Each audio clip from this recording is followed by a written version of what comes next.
Taliban fighters in Afghanistan have made significant gains in recent weeks. As U.S. forces and their allies withdraw, Afghans who worked with them say their lives are at risk. So, what's being done to protect them? This is Inside Story.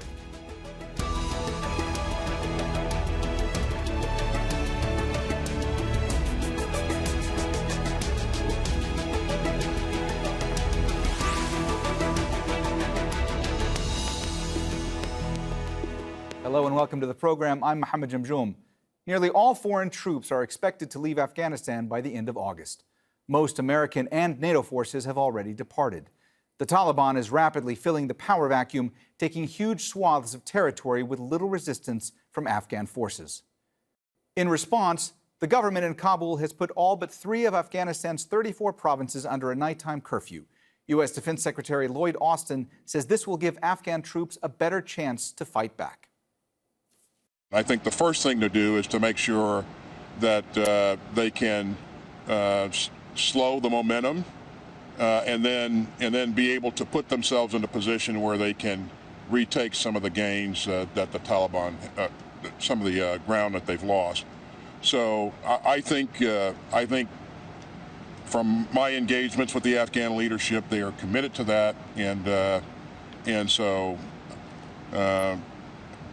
We look forward to them making progress. They have the capabilities, they have the capacity to make progress and to really begin to blunt some of the Taliban's advances. The Taliban's rapid advance is particularly worrying for Afghans who worked with foreign forces. Translators, interpreters, and contractors say they're extremely vulnerable to attacks. Many have applied to be resettled in the U.S., Canada, Europe, and Australia. But the procedure is often long and complicated. The U.S. Congress is passing legislation to speed up visas for Afghans who worked with American forces. In the meantime, as many as 35,000 Afghans may be temporarily housed on U.S. bases in the Gulf. This would keep them safe from attacks until their immigration process is completed. Canada is also seeking to do more. It withdrew from Afghanistan in 2011, but it's now taking steps to protect Afghans who previously worked with its forces. Australia is facing calls to resettle around 1,000 Afghans and their families. European nations are also being urged to do more. Germany and Britain are among those seeking to expedite the relocation of hundreds of Afghans in danger. All right, let's bring in our guests in New York. Adam Weinstein, a research fellow at the Quincy Institute for Responsible Statecraft. In Kabul, Arzoo Amiri, a former translator for the U.S. Army in Afghanistan. And in London, William Patey, a former British ambassador to Afghanistan. A warm welcome to you all, and thanks so much for joining us today on Inside Story. Arzoo, let me start with you. Where do things stand right now when it comes to the application for yourself and your family with regard to the special immigrant visa? And just how much of a threat do you and your family face at this time? I really appreciate, sir. Thank you so much for your question. I would like to say that I have served alongside for U.S. government for 5 years, and I have applied for a special immigrant visa in 2017, and it has been really long time, which I'm waiting to get the approval. Actually, it's not easy for us to work alongside with the foreigners in Afghanistan, especially for the female. But fortunately, I had this chance to serve for U.S. government.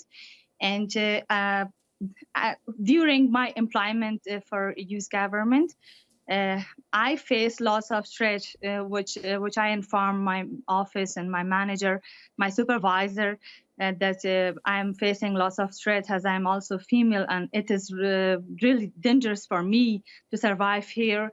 So my manager mostly was advising me to change my place. So mostly I used to change my place and hide myself. Somehow to hide myself, my kids and my family. It was not easy for me, and I'm sure it's not easy for everyone, even for male or female. As you know, we have religious people here in Afghanistan, beside this Taliban and Al-Qaeda, who are against this to work with the foreigners.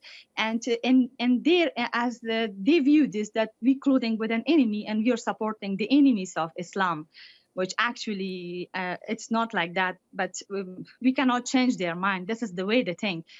So I face lots of threats, and I receive mostly calls from the people. And also when I was coming home and during my job, so it was not easy for me. But anyway, I could accomplish my job, and I had really good achievement during my employment. So I never gave up for the services I had to do for the youth government. So I never gave up, which still I never gave up. Yes, sir. It was not easy for us. Adam, when you hear what Arzoo was just saying, that she applied for herself and her family for this special immigrant visa in 2017, still isn't sure where things stand. As somebody who previously served in Afghanistan, what does that mean to you? How does that make you feel? Can you put this into words for our audience? I mean, is what we're seeing right now a moral failing? Well, I think that will be determined by the way the administration handles this situation in the coming weeks. This is a classic case of something that is totally within the control of the U.S. government in Afghanistan. And there are very few things that are actually within the control of the U.S. government there. For 2 decades, we've had quite lofty goals in Afghanistan. And I think that led to the inability to achieve those goals led to the withdrawal decision that the Biden administration made. But what is important now is not to disengage from Afghanistan and to refocus on things that are achievable. And resolving the SIV issue is the first step. William, Britain's Ministry of Defense has previously acknowledged that they have an obligation to protect Afghans who'd worked with the British government. Where does that effort stand right now? Well, they've finally come to the conclusion that we do have a moral obligation. And since from April this year, April 2021, the British government has taken a decision to allow any Afghans who work directly for the British government or its agencies to apply for asylum status in the UK from Afghanistan, and there may be up to 3,000 Afghans who would qualify. So I think after a long debate and taking a while, they've come to the right decision. So I hope that anyone who's worked for the British government in Afghanistan who's under threat and who wants to relocate to the UK will be able to do so. Arzoo, it's clear that any Afghan who worked for either the U.S. or other coalition forces is currently under threat. They've been under threat for quite some time. But how much more dangerous is the situation for Afghan women who worked with U.S. forces and other coalition forces? So, as you might have seen in last week, I think, one of Afghan interpreters, his name was Patey, he was beheaded by the Taliban. Has the Taliban promised that they will not harm the translators? But we all know, and I believe that the US government is well aware of the situation of Afghanistan, and everybody understands this, that they never stand on their promises and they continue distractions. They don't care who is male and female, but especially, yes, for the females, it is really difficult, and we are really in an emergency critical situation right now. Myself, I really feel fair right now. And even I'm not sure which I would be included in this evacuation list or not. Because I expect from US government, and because I serve really good services for the US government. So at the end of the day, if I die, that's too late for them. So they should take this serious at this point and give the priority to the female at this stage, because it's not only me, it's my whole family, and I would be blamed, and everybody in my family would blame me that you worked with the foreigners. Now we should pay this cost. So I would be blamed for that. And really, I sometimes when the people talking which me, especially my family, telling me that, hey, because of you, we all will be die. And I really feel that how I can help them.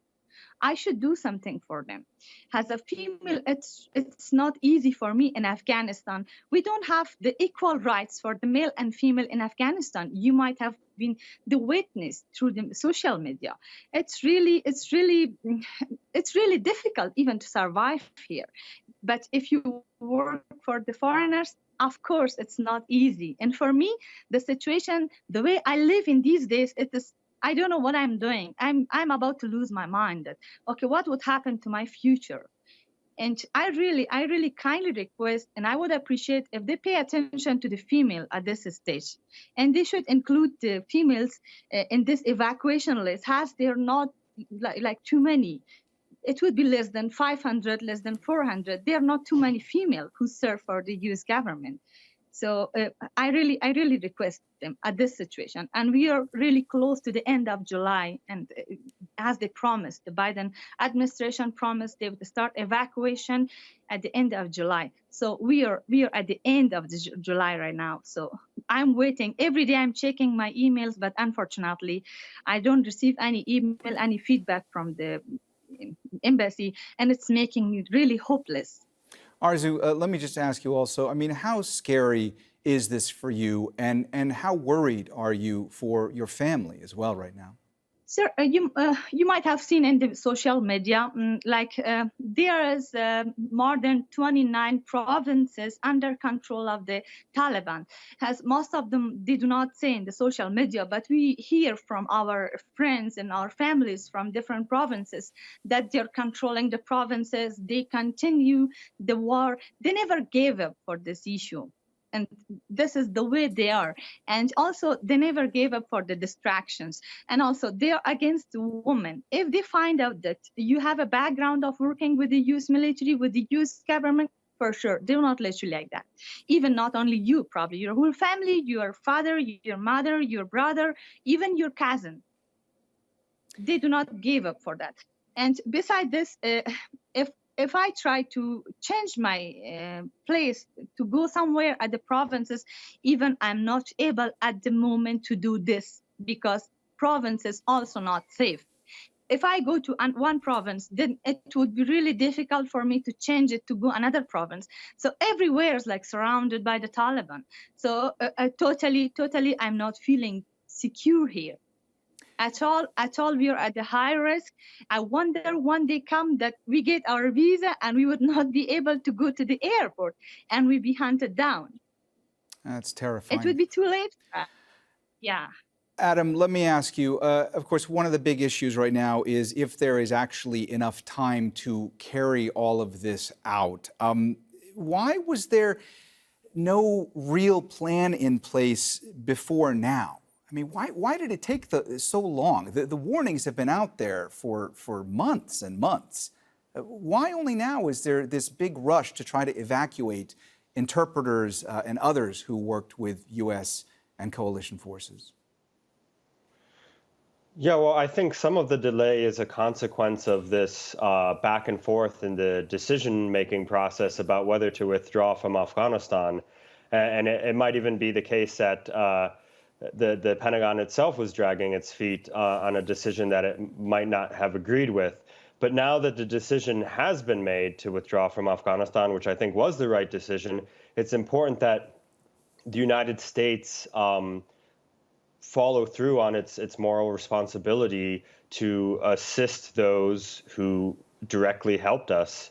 And I do think that where there's a will, there's a way. And I have confidence that the Biden administration and the State Department and the Pentagon are able to will be able to pull this off if they make it a priority. And it must be a priority, not only for the fact that we have a moral duty to those who directly assisted us, but because it's simply it's the kind of foreign policy that was promised to the American people. It's something that's clearly in the U.S. interests. It doesn't place Americans at risk. It's attainable. It's achievable.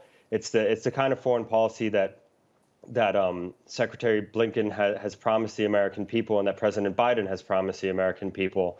And so I don't see any reason that it cannot be achieved, even though we find ourselves in the final weeks of July. But I do understand why Afghans who are vulnerable right now see this as the 11th hour and don't feel secure until they set foot on a plane. William, does each country involved in trying to either grant visas to Afghans or to evacuate them have their own processes when it comes to this? Or is there any kind of a coordinated effort going on here? And also, from your perspective, what more needs to be done? Well, I don't think there's any sign of a coordinated effort. I think everyone in the rest of NATO was taken by surprise, in a way, by how rapid the US drawdown was. The original agreement in May, there was an extension to September, and then it was brought forward. So everybody else's plans were brought forward. I don't think there'll be any plans to evacuate Afghans who qualify for visas. I think the issue will be granting the visas, and then Afghans who've given visas will have to make their own way to the various countries. But there's a much wider problem here. While we have a clear and unambiguous moral duty to those like Arzoo who work for the American government, the British government, and other NATO forces, we have a clear and unambiguous majority to accept them as legitimate asylum seekers in our countries. There are a wider group of Afghans who will feel unsafe and persecuted in Afghanistan.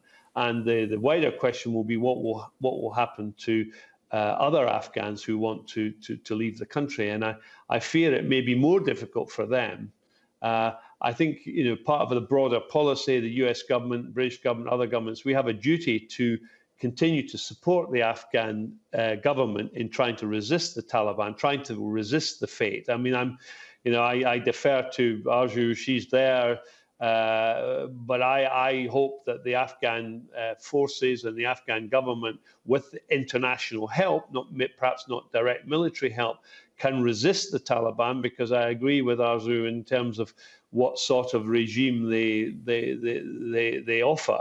It's not the sort of regime that Afghan women could be confident about. So there's a wider picture here.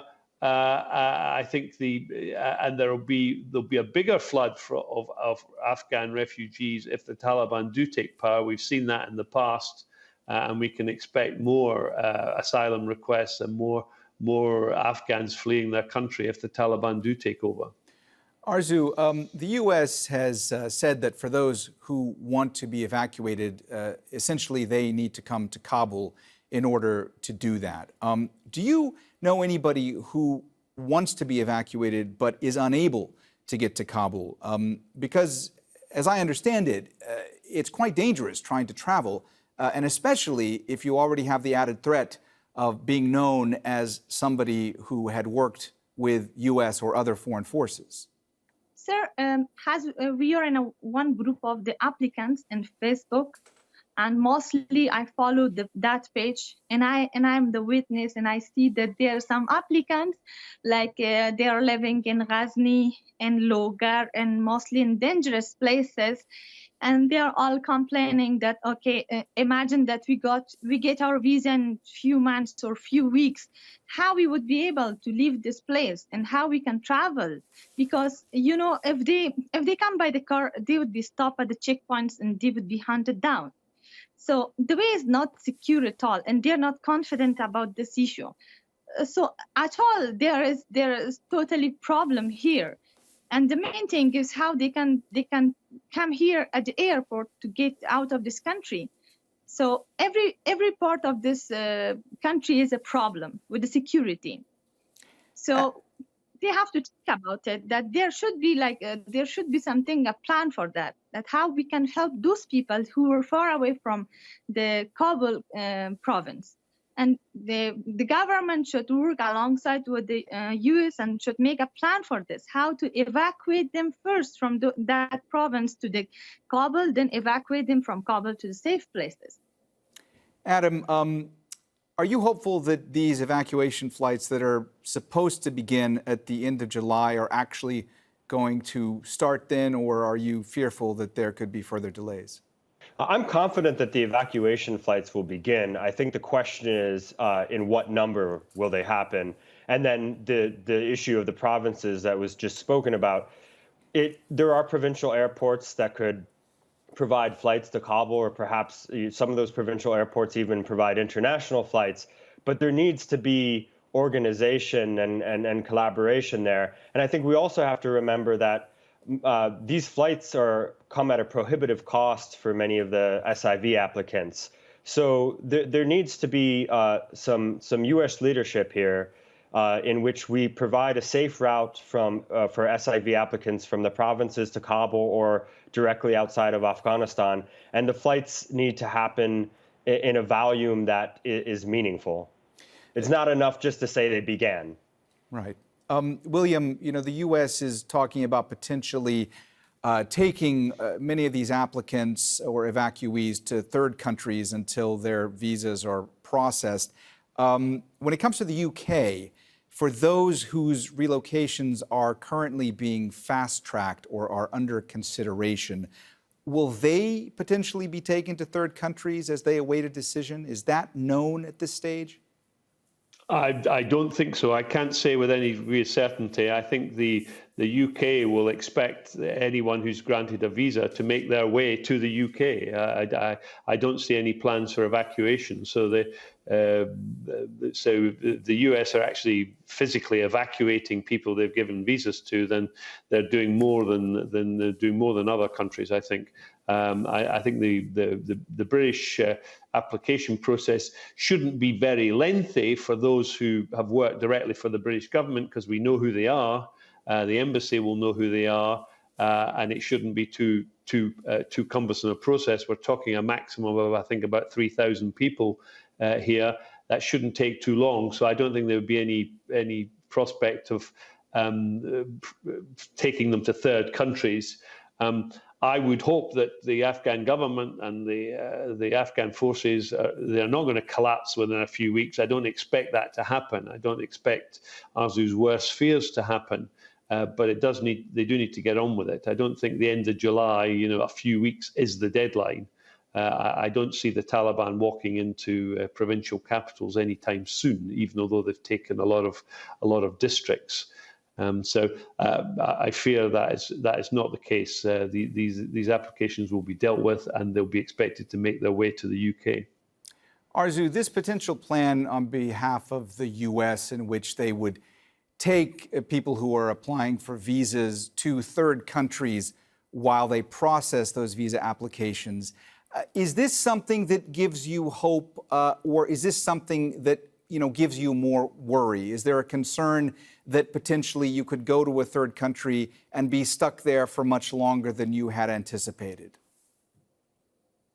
Sir, there's few questions in this regard. So, okay, if they evacuate us to the third country, as they mentioned, some Asian countries, okay, at the first stage, when they get us to those countries, they evacuate us.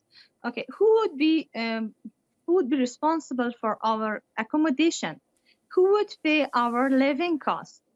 Because we have kids, we would have no job on those countries. We would have no house. We have to pay for the rent. We have so many other expenses. Are they going to take all this responsibility? Are they going to pay us all these living costs? One part.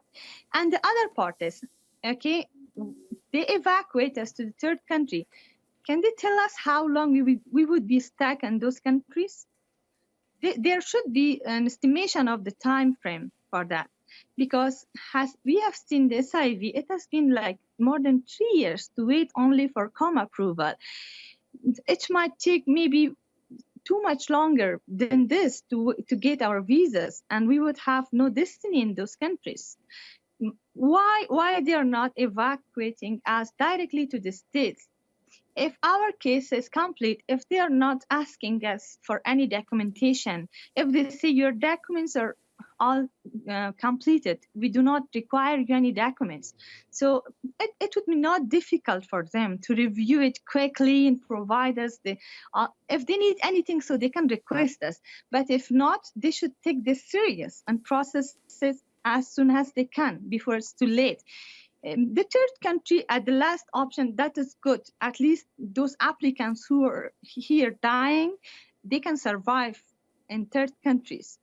In case that if the US government should pay their living costs because they would not have anyone to help them in those countries, besides they would not be able to talk with the language of that country, probably it would be Uzbekistan or Arabic countries.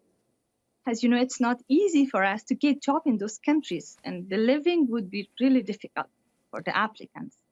Arzoo, we know how much of a risk it is for you to be speaking with us. We really appreciate your time, and we wish you and your family all the best. We have run out of time, so we're going to have to leave the conversation there. Thank you so much to all of our guests, Adam Weinstein, Arzoo Amiri, and William Patey. And thank you, too, for watching. You can see this and all of our previous programs again anytime by visiting our website, aljazeera.com. And for further discussion, go to our Facebook page. That's facebook.com/AJ Inside Story. You can also join the conversation on Twitter. Our handle is @AJ Inside Story. From me, Mohammed Jamjoom, and the whole team here, bye for now.